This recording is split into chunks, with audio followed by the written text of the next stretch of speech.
ये इमारत सिर्फ ईंटों का ढांचा नहीं बल्कि कराची की सुनहरी तारीख का वो आईना है जब कराची की डाइवर्सिटी का लेवल ही अलग था। 1948 में पारसी बिजनेसमैन साइरस मिनवाला को ख्याल आया कि कराची में एक बड़े और आलीशान होटल की जरूरत है। यूं 3 साल में मेट्रोपोल होटल का कयाम हुआ, लेकिन इसकी पब्लिकली ओपनिंग 1956 में हुई थी। इसका इफ्तिताह शहंशाह ईरान रज़ा शाह पहलवी ने किया था। इस तकरीब में फातिमा जिन्ना और पाकिस्तान के पहले वजीर आजम लियाकत अली खान भी शरीक थे। ये होटल सियासी, समाजी और सकाफती सरगर्मियों का मरकज था।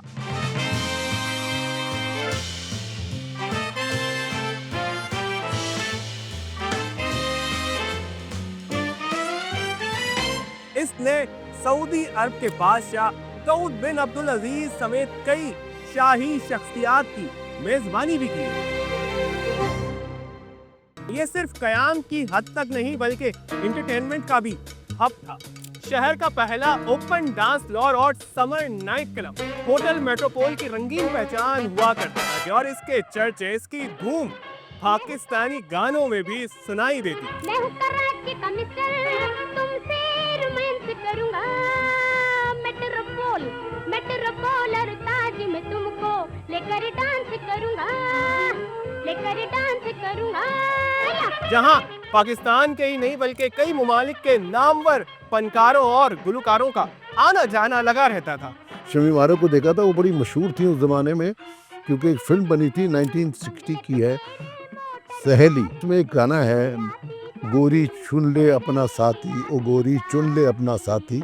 जब नैयर सुल्ताना की बात तय होती है दर्पण से शादी के लिए, तो लड़कियां वगैरह सहेलियां आके गाना गाती हैं। तो कराची में वो बड़ी जैजी किस्म का ड्रेस, हैट पहने हुए, स्टिक लिए हुए, और वो आके के रॉक एंड रोल, क्योंकि कराची मशहूर ही रॉक एंड रोल और वेस्टर्न म्यूज़िक, और हमारे से कराची से शुरू हुआ था ना ये मेट्रोपोल होटल कंसेप्ट। और ये वाहिद पाकिस्तानी फिल्म इंडस्ट्री का उस ज़माने की सॉन्ग है जिसके अंदर किसी होटल का जिक्र आया है।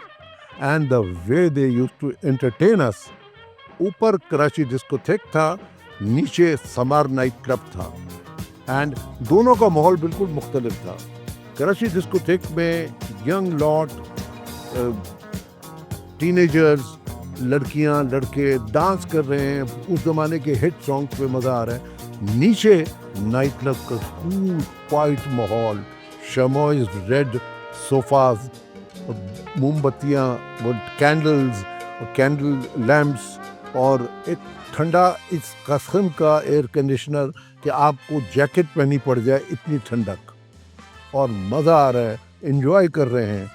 ये सब चीज़ें with the passage of time ससक वो कहते हैं ना, शम्सुर रहमान फारूकी के नावल का है, कई चांद थे सरे आसमान, तो मैं कहता हूँ जो दमक दमक के चले गए।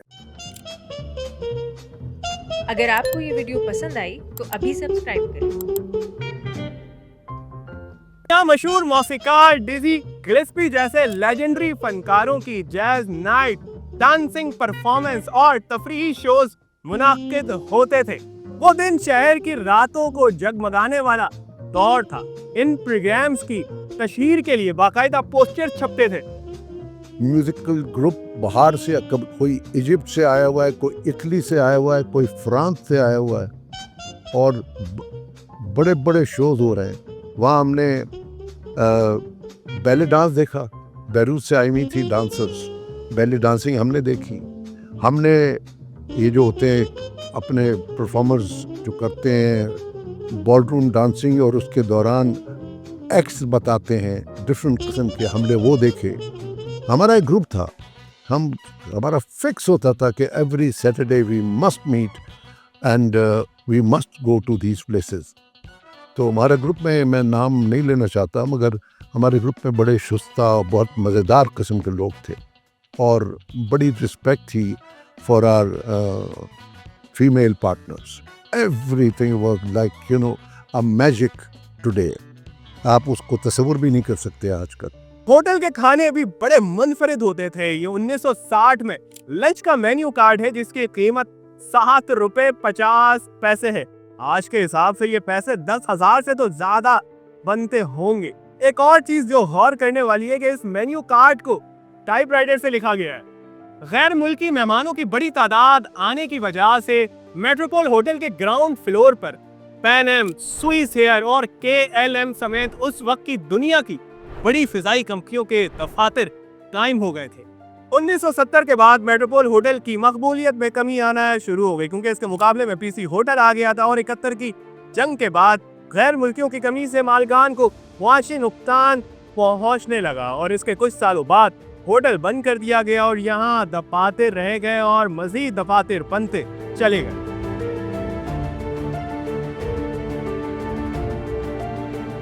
दो 2004 में मालिकान ने इमारत की नए सिरे से तामीर के लिए पुराने स्ट्रक्चर को गिराना शुरू कर दिया। कुछ अरसे बाद उनका इरादा बदल गया और काम अधूरा छोड़ दिया गया। इसके चंद सालों बाद जमीन को फरोख्त करने का फैसला हुआ। खरीदार भी मिल गया। 8 से 9 अरब के दरमियान डील तय पाई और यहाँ 6 स्टार होटल बनाने का मंसूबा भी सामने आ गया, मगर कुछ शेयर होल्डर्स इस पर मुत्तफिक ना हुए और ये सौदा होते होते रह गया। Habibullah sahab is the owner of QICT Qasim International Container Terminal. उसके साथ उनके दीगर बिजनेसेस भी हैं। 2019-18 के अंदर हबीबुल्लाह साहब ने इसको एक्वायर करने का प्लान बनाया। इनसे डील चल रही थी। 2019 के अंदर इनका एग्रीमेंट हो गया, लेकिन ड्यूरिंग कोविड डेज इनके 23 लीगल हेयर्स के अंदर से 3 लीगल हेयर्स ने डील से बैकआउट कर गए, which then went to Supreme Court. Supreme Court के अंदर फिर उनकी फेवर में डिसीजन आया है और अब हबीबुल्लाह साहब के पास एक पर्टिकुलर पोर्शन है इसका जो कि कंस्ट्रक्ट हो रहा है।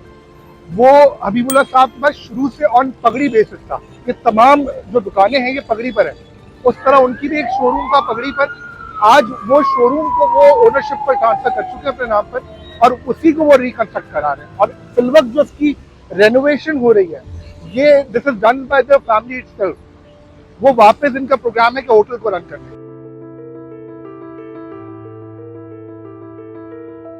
मेट्रोपोल होटल की कहानी सिर्फ एक इमारत की कहानी नहीं, बल्कि इस शहर के कल्चर, इसके रंग, इसके मिजाज की कहानी है, जो हमें बताती है कि वो कराची कुछ और ही था।